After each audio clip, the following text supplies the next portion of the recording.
Hi and welcome. I'm Megan Wagner. I'm here with Steve Pope, and we are here to describe another course that Steve has taught, and it's called Mystical Hebrew 2.0. So we wanted to go deeper in the material. So Steve, if you can just give us an overview of the deepening of this Mystical Hebrew class. Yeah, I mean, what happened is quite natural. It's what happens if you get hooked into studying Hebrew. Is you basically want to go deeper. You get drawn in by it, and we decided, or the students decided, they wanted to do more and go much deeper.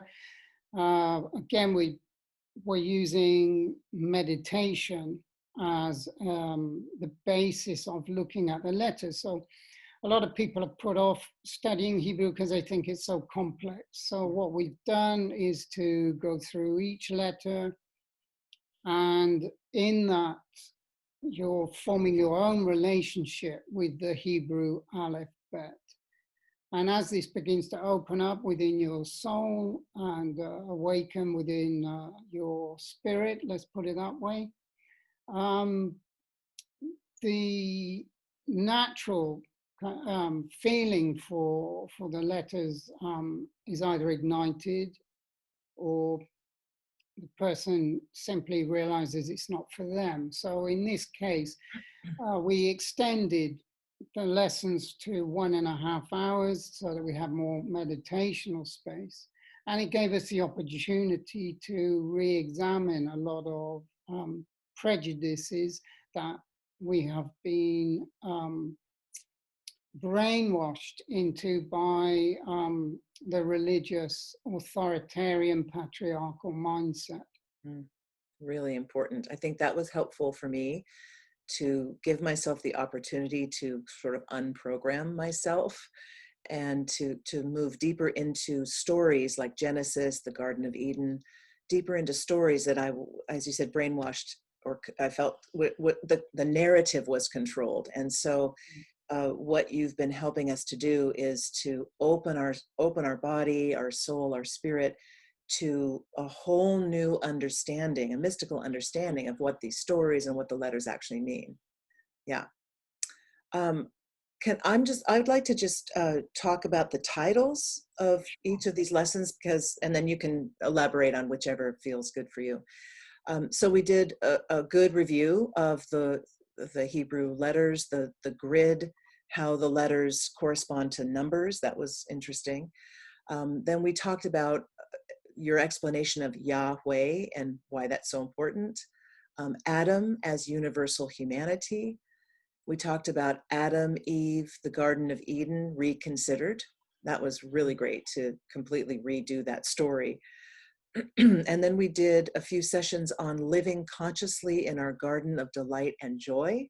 And then we did a lesson on the names of Moses, Abraham, Sarah, Joshua, and Jesus. So we hit a lot of really, really interesting information. So are there a few of those that you'd like to elaborate on? Yeah, I mean, starting at the top with Yahweh, just saying a name to a lot of people evokes an angry patriarchal deity who is a mass murdering punisher and jealous and envious.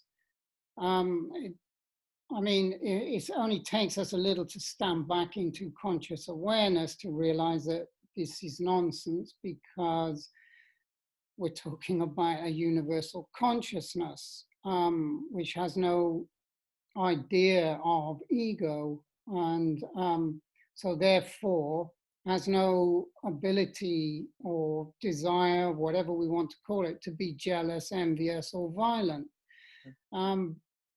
So what does Yahweh mean? This is what we looked at in the course. It's the seed of consciousness within your heart. And then we go through how the Hebrew letters of the name are a meditation of how you awaken to your own spiritual body and your own connectivity from your spirit, from your right mind awareness, which is an all-encompassing consciousness, and bring that through into the universe of forms, into your physical form.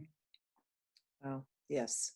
So beautiful. So that's completely reframing the way we've thought about God, Yahweh. Yes. Yeah. Okay. That's great. Yeah. Yeah. And then you brought up about Adam. Adam is the universal human being. Mm. It is not a male. Mm-hmm. There is no man called Adam, out of which a woman comes later. So Right. Adam is a universal human consciousness, which contains the essence of both masculine and feminine in harmonious co-creative balance. Wow. So we examine that in the lessons, and as you mentioned, the idea that Eden, for example, with Adam and Chava, Chava means the circle of life, the great circle of life, in which we commune with nature, the cosmic consciousness as it unfolds as the solar system and the universal galaxies, cosmos. So Chava is our ability to connect with the totality of life in all its forms as they arise. And we actually live as we awaken within the so-called Garden of Eden, which is our biosphere, which is always fresh, new life, seeking to come through at the edge of creation, which is of this moment now. Mm-hmm. So beautiful. So that's the précis, really, that we understand that Eden is within us and is within all things. Great. Well, this is just a little bit of the amazing teaching that you're going to find in this course. So thank you so much, Steve, for giving us an introduction to the deepening into the letters and then the beginning to really explore some of these stories that we need to reframe. So thank you so much. Okay, thank you. Thank you.